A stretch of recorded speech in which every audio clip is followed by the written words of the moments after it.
आपका उद्देश्य बदला तो क्रिया का फल बदल गया। कई बार सुनाया है। एक दुष्ट स्वभाव वाला आदमी था, तो जंगल में गड़ासा लेके खड़ा होता।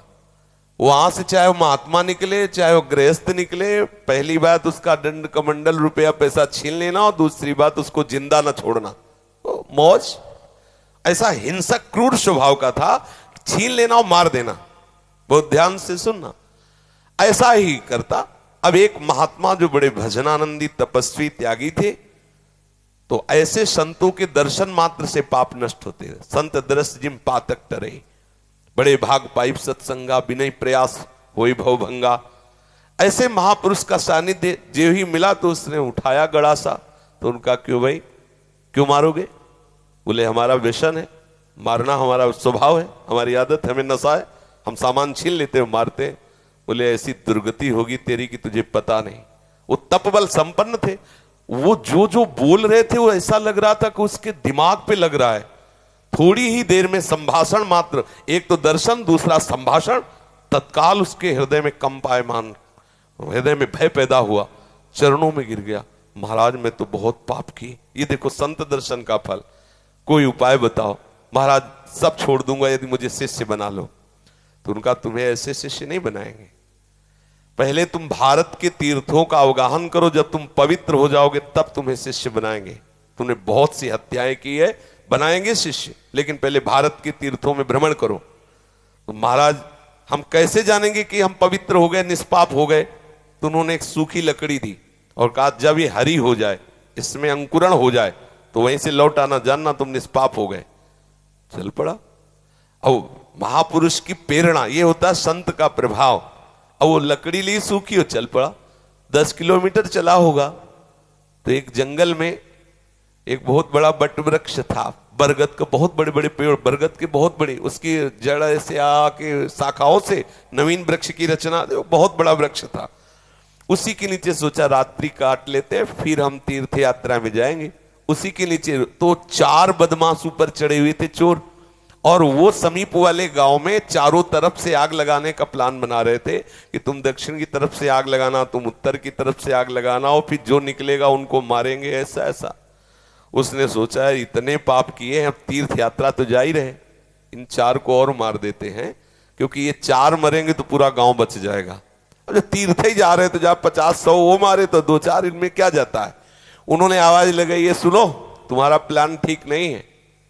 तो देखा कि कोई हमारे प्लान को सुन लिया। तो उनका देखो हम तुम्हारे गुरु हैं इस बात के, जीवन हो गया गड़ासा चलाते हुए, मुझे पता है तुम फंस जाओगे, नीचे उतरो। अब एक साथ थोड़ी उतरेंगे, एक एक उतर। बड़ा वृक्ष था तो जड़ की आड़ में, उसको पता था, मारने का अभ्यास था, बिना अस्त्र शस्त्र के हाथ ही से मार दिया, 4 को मार दिया।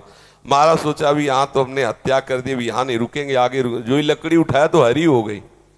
गुरु जी लोग कहा था लकड़ी हरी हो जाए तो वापस आ जाना तीर्थ यात्रा। अभी तो कोई गंगा नहाया नहीं, जमुना नहीं नहाया, तीर्थ यात्रा नहीं की, और लकड़ी हरी हो गई, पर गुरु ने कहा था हरी हो जाए तो वापस आ जाना। वापस चला गया। जो ही पहुंचा, कहा गुरु जी दंडवत। बोले तीर्थ यात्रा के लिए भेजा था, वापस कैसे आ गए? बोले आपने कहा था जहां आपकी लकड़ी हरी हो जाए वहीं जान लेना, पवित्र हो गए। तो गुरु जी लकड़ी तो हरी हो गई। तो बोले किस तीर्थ में लाया? बोले ला आया नहीं, 4 को और मार दिया।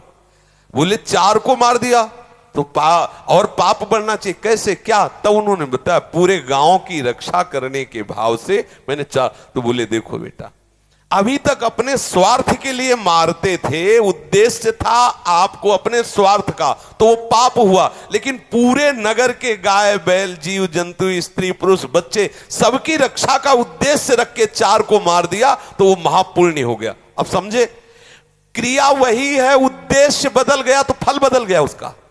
आप गृहस्थ में जो क्रियाएं कर रहे हैं वही क्रियाएं प्रभु के लिए करने लगे, उद्देश्य बना ले प्रभु की प्रसन्नता, बात बन गई। सर्वधर्मान परित्यज्य मामेकं शरणं व्रज अहम त्वां सर्व पापेभ्यो मोक्षयिष्यामि मा शुचा। तू चिंता मत कर कि धर्म त्याग का पाप लगेगा, मैं तुझे निष्पाप कर दूंगा, लेकिन तू मेरे चरणों का आश्रय ले ले। हर धर्मों की पूर्ति भगवत प्राप्ति से होती है, और प्रभु के चरणारविंद का आश्रय लेना परम धर्म है। जो धर्म कर्म प्रभु की प्राप्ति में बाधा पहुंचावे तजिए ताहि कोटि वैरिशम, उसे करोड़ों दुश्मन के समान त्याग देना चाहिए। जैसे तजियो पिता प्रहलाद विभीषण बंधु भरत महतारी गुरुबलि तजो कंत ब्रज बनितन, बोले भेमुद मंगलकारी। इसलिए अपने जीवन का लक्ष्य प्रभु प्राप्ति बनाने वाले के लिए हर धर्म भगवत प्रसन्नता के लिए किया जाए, वही हो गया भगवत प्राप्ति का हेतु। समझ रहे? ऐसे कितने महापुरुष देखे गए अपने कुल कर्म को करते हुए भगवत प्राप्त हो गए, क्योंकि वो प्रभु की प्रसन्नता के लिए किया। अभी क्या करते हैं हम, जो भी करते हैं अपने सुख के लिए करते हैं, अपनी राजी के लिए करते हैं, और भक्त प्रभु की राजी के लिए करता। क्रिया वही है, उद्देश्य बदल गया, उसका फल बदल गया। समझ गए आप?